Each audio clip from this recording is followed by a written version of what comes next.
کیا آپ جانتے ہیں کہ مشقے میں ایک ایسی آرمی تعینات کی گئی ہے جو وہاں لوگوں سے مزدوری لیتی ہے؟ صبح کے ٹائم تمام لوگوں کو کیمپس میں بلایا جاتا ہے، پورا دن ان سے مزدوری کرائی جاتی ہے اور رات کے ٹائم ان کو چھوڑ دیا جاتا ہے۔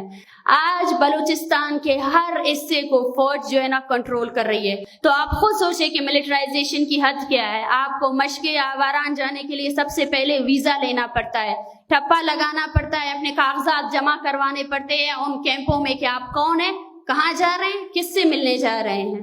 تو یہ ہے بلوچستان کی وہ حقیقت جو کسی کے سامنے نہیں آتی ہے، اور یہ گوادر تک محدود نہیں ہے، بلکہ یہ اس سے متاثر بلوچستان کا ہر شہر، ہر گاؤں، ہر دیہات اس چیز سے متاثر ہے کہ آج وہ قوت جو بلوچ نسل کشی کر رہا ہے وہ یہ فیصلہ کر چکے ہیں کہ وہ بلوچوں کے نام نشان کو اس زمین سے مٹا دیں گے۔ اگر بلوچستان کی ہزاروں سالوں کی میراث، ان کا ساحل، ان کی زمین کوڑی کے داموں میں بیچنے والی ریاست یہ سمجھتی ہے کہ وہ بلوچوں کو ترقی دے سکتی ہے، ہمارے زمین کی سودا بازی میں نام نہاد سیاسی پارٹیاں بھی شامل ہے۔ آج ہمیں ان سے بھی سوال کرنا ہے کہ سائل و وسائل کے نام پر سیاست کرنے والے وہ لوگ جنہوں نے صوبائی خود مختاری اور حق خودداریت کے خوشکن نعروں سے ایک قوم کو ورغلایا، ان کو دھوکہ دیا، وہ آج کس جگہ پر کھڑے ہیں؟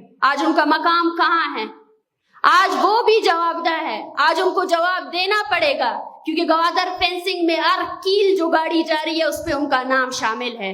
وہ فوجی شاید اس کیل کو گاڑ رہے، لیکن اس پہ اس بلوچ قوم پرست کا بھی حصہ ہے جس نے اس فوجی کو وہ راستہ دکھایا، جس کے دستخط شامل ہے سی پیک پروجیکٹ میں۔ نام نہاد میگا پروجیکٹ کے نام پر بلوچستان کی ترقی کے نعرے لگانے والوں نے صرف اور صرف بلوچستان کو ایک ملٹری زون میں تبدیل کیا ہے۔ آپ خود سوچیں، بلوچستان اس ملک کا سب سے پسماندہ ترین علاقہ ہے۔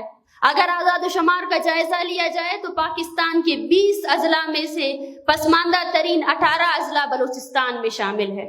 تو آپ خود سوچیں، بلوچستان سے نکلنے والا گیس، بلوچستان سے نکلنے والا سونا، بلوچستان سے نکلنے والا سنگ مرمر اور بلوچستان کی یہ جو بیش قیمتی ساحل ہے، اس کا سودا کر کے انہوں نے بلوچوں کو کیا دیا؟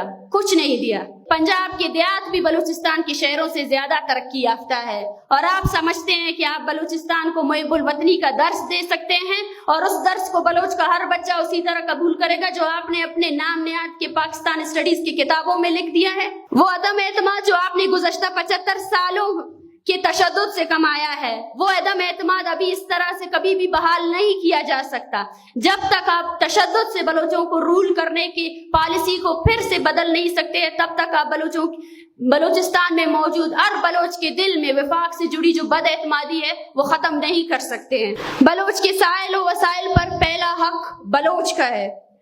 بلوچ کو اپنے سائل اور وسائل کی حفاظت خود کرنی ہے، اور اس کا واحد حل بلوچ قومی مذمت ہے۔ اگر آج بلوچ اپنے سائل و وسائل کی دفاع کرنے میں ناکامیاب رہا تو اس کی باری قیمت ہماری آنے والی نسلوں کو چکانی پڑے گی۔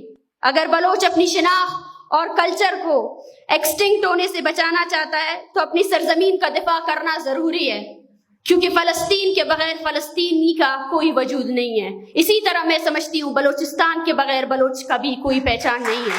کیا آپ تاریخ سے نہیں سیکھے، اور آپ سیکھنے والے بھی نہیں ہیں۔ شاید عملی میدان میں آپ کی شکست باقی ہے، لیکن یقین کیجئے اخلاقی میدان میں ہم نے آپ کو بہت پہلے شکست دے دیا ہے۔ ہمارے ماؤں کا وہ حوصلہ دیکھیں جو اپنے بچوں کے ڈرل زدہ ڈیتھ باڈیز بھی اگر اٹھاتے ہیں نا تو وہ ان کے نظریے کے ساتھ اٹھاتے ہیں، اور آپ کے سامنے سرنڈر نہیں کرتے ہیں۔ آپ قدغن لگائیں، آپ سیاسی کارکنان کو اغوا کریں اور شاید ان کی مسخ شدہ لاشیں بھی پھینکیں، لیکن ایک اور نسل ابھرے گی، جو اب ابھری ہے وہ آگے بھی ابھرے گی اور ابھرتی رہے گی۔ کہ گوادر کو میگا پروجیکٹ کے نام پر ملٹرائزیشن اور اس کی تباہی سے روکنے کے لیے ہم اجتماعی جدوجہد اب ناگزیر بن چکی ہے، اور ہم اپنے آپ کو اس اجتماعی جدوجہد کے ساتھ منسلک کریں گے۔ میگا پروجیکٹ کے نام پر گوادر میں ہونے والی فینسنگ کے اثرات پورے بلوچستان اور بلوچ سماج پر پڑیں گے، اور ہم اپنی سرزمین میں بیگانہ ہوں گے، اور ہماری حالت قرون وسطیٰ کے غلاموں سے بھی بدتر ہوگی، جہاں ہمیں اپنے گھروں سے نکلنے اور گھر واپس جانے کے لیے بھی ایک غیر مقامی بندوق برادر سے اجازت لینی ہوگی۔ بلوچستان اس وقت ایک مکمل جنگ زدہ خطہ ہے جہاں ریاست اپنی مکمل طاقت اور وسائل کا استعمال کر کے بلوچ قوم کی نسل کشی کر رہی ہے۔